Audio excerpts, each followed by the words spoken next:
Hegel adalah filsuf idealis asal Jerman yang lahir di Stuttgart, Württemberg, Jerman pada tanggal 27 Agustus 1770 dan meninggal di Berlin, Jerman di usianya yang ke-61 tahun pada 14 November 1831.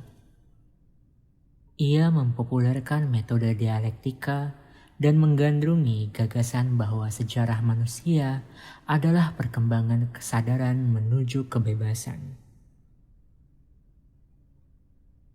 Kita akan membacakan mengenai buku terkenal dari Hegel, yakni Phenomenology of Spirit. Tesis, antitesis, sintesis. Setiap tahap kesadaran mengandung kontradiksi internal yang memaksanya bergerak ke tahap yang lebih tinggi. Ini bukan proses linear, melainkan spiral menuju pemahaman yang semakin dalam. Tesis adalah sebuah gagasan, kondisi, dan realitas yang muncul pertama kali. Ia hadir sebagai pernyataan awal yang tampak lengkap, tetapi sebenarnya mengandung kontradiksi internal di dalam dirinya. Contoh, kebebasan mutlak individu adalah kebaikan tertinggi. Antitesis, kontradiksi dan negasi dari tesis. Antitesis bukan sekadar lawan atau penolakan, melainkan kekuatan yang muncul dari dalam tesis itu sendiri karena ketidaksempurnaannya. Contoh, kebebasan mutlak individu justru menghancurkan tatanan sosial. Sintesis adalah penyelesaian yang melampaui sekaligus menyimpan kebenaran dari tesis dan antitesis. Hegel menyebut ini Aufhebung, sebuah kata Jerman yang berarti sekaligus akan menghapus, mengangkat, dan melestarikan.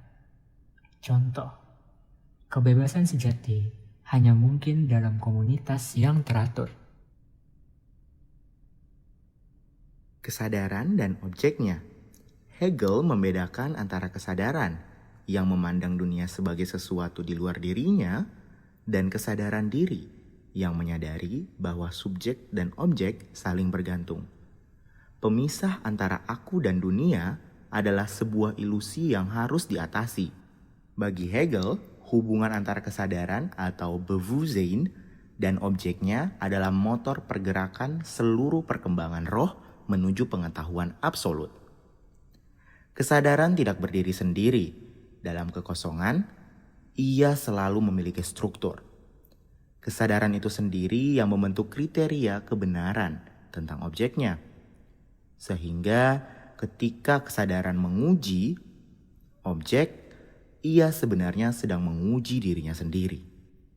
Dengan 3 kategori, kepastian indrawi. Dengan contoh klaim, saya mengetahui objek secara langsung lewat indera, bahwa ini pohon, sekarang malam. 2. Persepsi. Contoh klaim, objek bukan sekedar ini yang fana, melainkan benda dengan sifat-sifat seperti garam itu putih, padat, dan asin. 3. Pemahaman. Dengan klaim, di balik penampakan ada hukum dan kekuatan yang tersembunyi. Dunia batin objek, seperti hukum fisika yang menjelaskan gejala. Dialektika Tuan dan Hamba. Munculnya konsep ini adalah ketika kesadaran menyadari dirinya sebagai kesadaran diri. Ia butuh satu hal mendasar, yakni pengakuan yang mengartikan aku hanya bisa tahu bahwa aku ada sebagai subjek jika ada kesadaran lain yang mengakuiku. 3 momen dialektika Tuan dan Hamba. 1. Perjuangan. 2 kesadaran diri saling berhadapan. Keduanya berjuang untuk mendapat pengakuan. Satu mempertaruhkan nyawa, dan yang lain mundur karena takut mati. Tuan dan hamba. Tuan sebagai orang yang berani menghadapi mati, menang dan diakui. Hamba sebagai orang yang takut mati, tunduk, yang mengakui Tuan. 3. Pembalikan. Ini adalah konsep twist Hegel. Tuan memang mendapat pengakuan, namun hanya dari hamba. Makhluk lain yang dianggap bukan setara. Pengakuan itu akan kosong dan terasa tak memuaskan. Stoikisme, skeptisisme, dan kesadaran malang. Stoikisme muncul sebagai respon langsung dari hasil dialektika tuan dan hamba. Baik tuan maupun hamba sama-sama tidak bebas.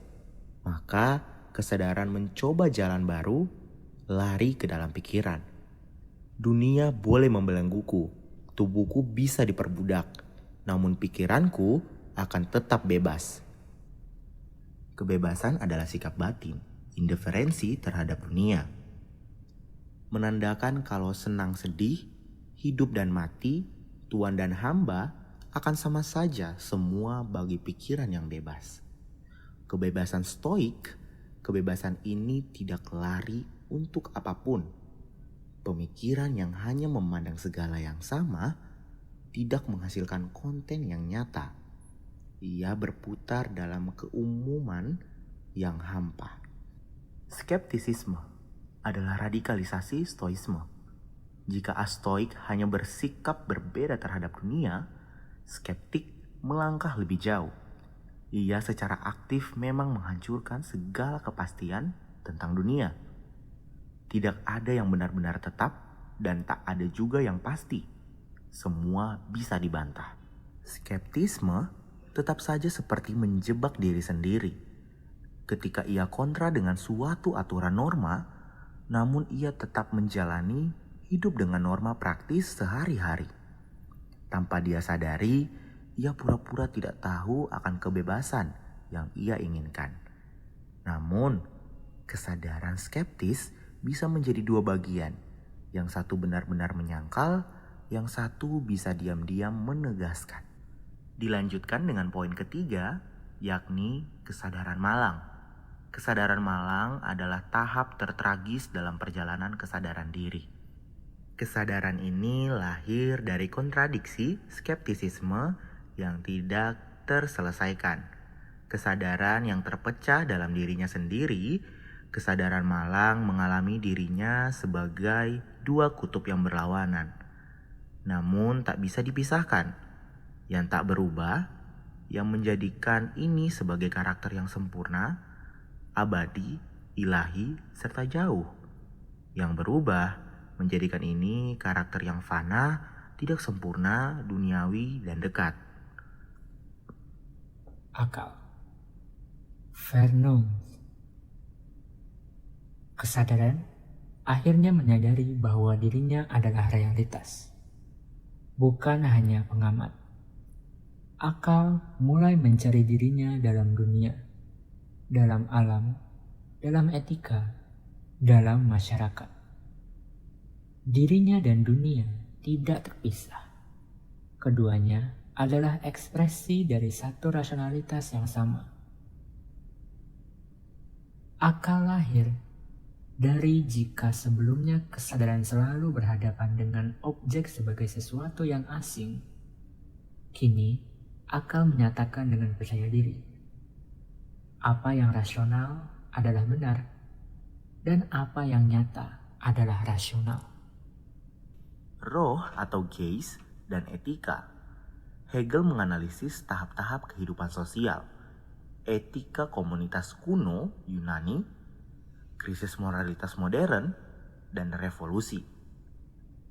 Terkenal, ia melihat revolusi Prancis sebagai momen roh yang mewujudkan kebebasan, namun berakhir dalam teror karena kebebasan abstrak yang kosong. Hegel mendefinisikan roh dengan kalimatnya, yakni roh adalah aku, yang adalah kita, dan kita adalah aku. Roh bukanlah sekedar pikiran individual, namun roh adalah subjek kolektif yang menyadari dirinya. Menyadari sejarah manusia sebagai proses pengenalan diri, kebudayaan, intuisi, dan bahasa sebagai roh yang hidup dan mengenal proses. Bukan substansi statis, melainkan gerak yang terus berkembang. Lalu dilanjutkan dengan agama. Hegel menelusuri bagaimana manusia memahami yang absolut melalui agama. Dari animisme, agama seni Yunani, hingga kekristenan. Agama adalah cara roh memahami dirinya sendiri dalam bentuk representasi. Pengertian absolut. Absolute vision.